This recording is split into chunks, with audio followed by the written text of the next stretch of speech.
mayamang buhay. As I committed to you, I will make a beautiful story in summary of this book na ang taong ito ay mayroon sa lahat ng attributes na sinasabi sa libro na to. Tawagin natin siya sa pangalan Shifu. Siya ay eldest na anak ng babae na nanay na Ilocana at ang tatay ay taga Pangasinan. To make the story short, si Shifu ay eldest at alam nyo yung eldest na anak noon ay parang sa kanya burden or liabilidad ang buong pamilya. Dati ang mga anak na eldest talagang dinidemand ng parents na sila ay maging ehemplo ng magandang gawi sa kanilang mga kapatid. Forward po tayo, matalino itong si Shifu, and then noong siya ay high school na, mayaman po kasi yung yung grandmother sa father side, kaya lang ang father niya ay illegitimate child, meaning yumaman yung grandmother hindi dahil sa father nung tatay niya, ng kanyang grandpa, but sa ibang lalaki.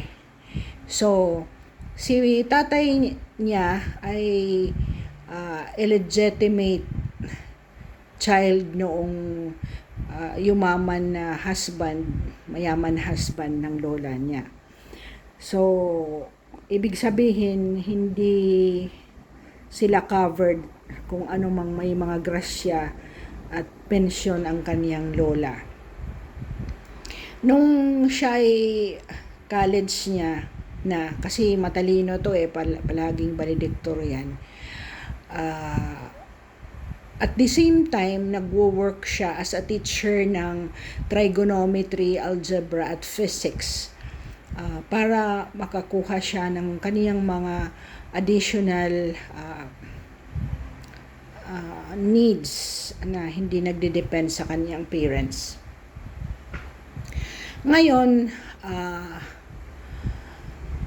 noong siya ay pa-board exam na sa kaniyang kurso, ang auntie niya ay hindi siya pinapautang kung hindi magpinta muna ng buong bahay. So, everyday pumupunta siya sa farm, naghahatid muna ng mga pagkain sa mga farm tenants ng lola niya, tapos nagpipinta siya during weekends just to get the loan para makakuha siya ng board exam. Fast forward po tayo. At that time, umuso po yung Amerika na nagre-recruit ng mga US Navy. So, sa madaling salita, parang 3 lang yata sila na nakapasa. So, naging US Navy po si Shifu. Now, ang utang niya sa kaniyang auntie ay binayaran niya paunti-unti. Pero in that time, paalis pa lang siya, ang dami ng hinihingi ng auntie at lola niya sa father side na bilhan ng mga Rolex na relo, bilhan ng mga kung ano-ano. And then, umiyak yun siya.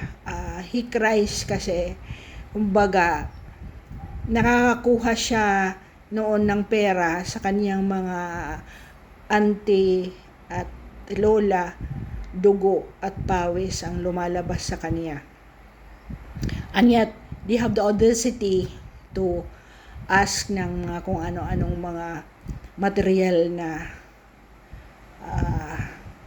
things nang siya ay US Navy na. So, he is very passionate. Number one, passionate talaga siya na umangat sa buhay nila. Pangalawa, ang financial intelligence niya ay mataas kasi he ensured that he finished paying his obligations within 3-month time. Napaka-hardworking niya and long hours po sa US Navy. Siya ay number 1 palagi sa lahat ng mga examinations on board.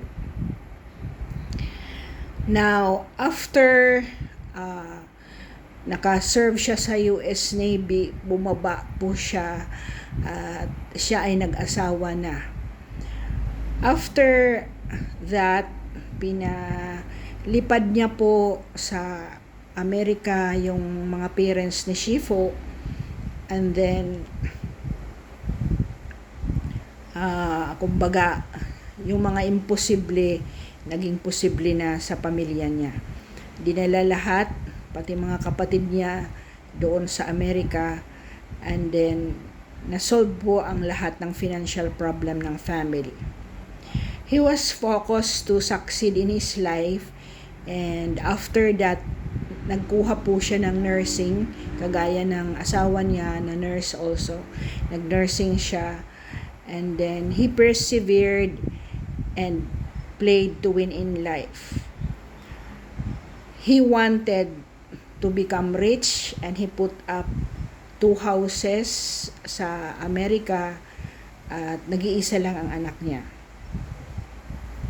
Whatever he ventured, kahit nang nursing na siya, nag-post office muna siya before siya mag-nursing. Gusto niyang palagi siya ng number 1, ang lahat po ng mga grades niya sa Amerika ay A+. He was always committed to whatever he did, and then eventually nung mamatay yung father niya, in those times may mga din siya, may mga challenges din siya, because alam niyo yung mga discipline noon ay napaka hirap. Sa mga time ng 1970s, 1980s, talagang pinapalo ang mga bata noon, and he was so disciplined ng father niya, he resented it.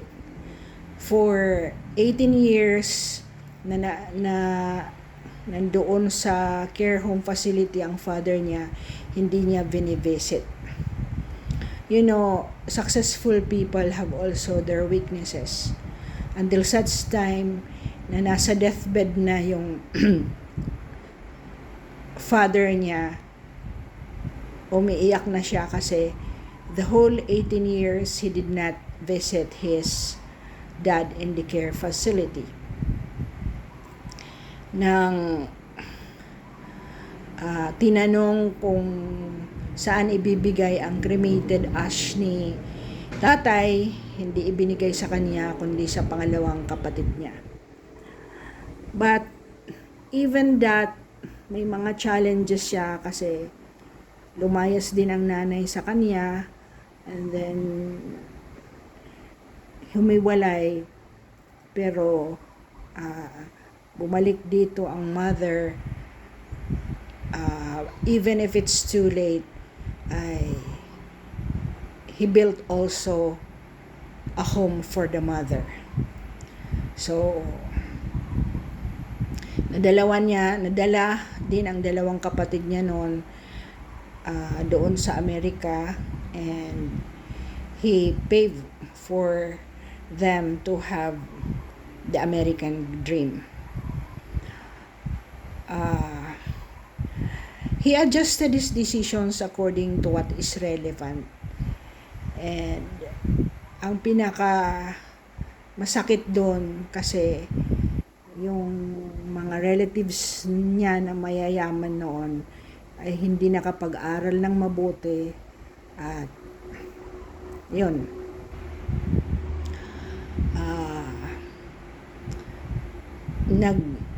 yun nga, ang gulong ng buhay kung minsan nasa taas tayo, at nasa baba.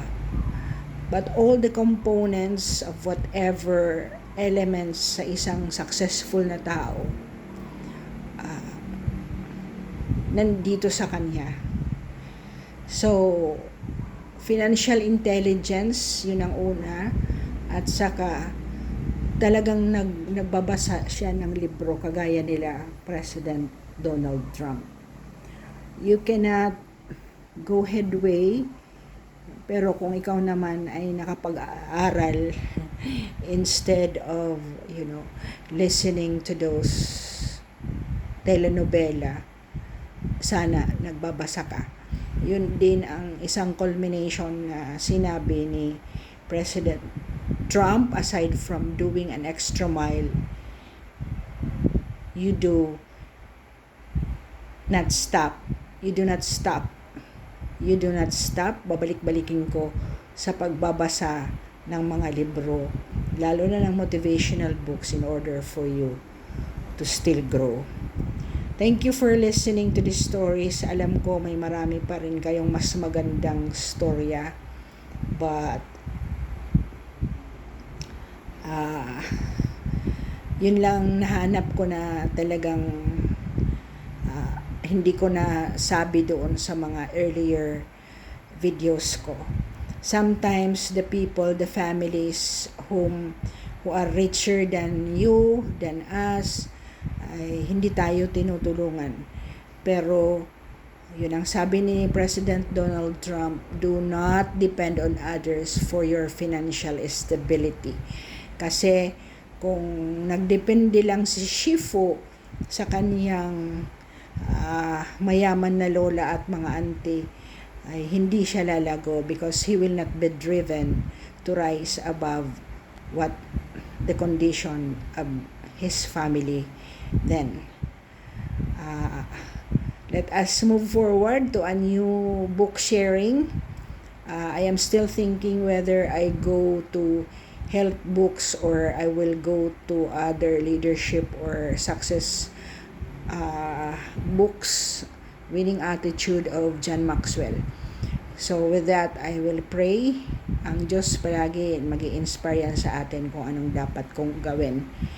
Thank you really for being a member of my community. Isa po na bakit wala akong sakit hanggang ngayon, I'm over 60, is that hindi ko po kahit anong attraction ko na mag-watch ngayon sa napakaingay na politika sa ating bansa, I refrain from watching them because mawi-withdrawon ko pa ng energy. Total, hindi naman tayo kilala ng mga tao na yan. At if kilala naman tayo and we work for them, then we just work committed to whatever functions you are to deliver. Wag mo po nating i-attach ang ating mga sarili sa mga bagay na hindi natin i-multiply. Each time that you will be faced with a situation, always ask, what is in it for me? Kung hindi ka ma-adan or magmumultiply ang pagkatao mo, then refrain from being engulfed with that person or embraced with that person or situation. Amen to that. May the force of the universe be upon us all. And let us say in the next book, which I will be reviewing with you, to motivate you in this life. Amen.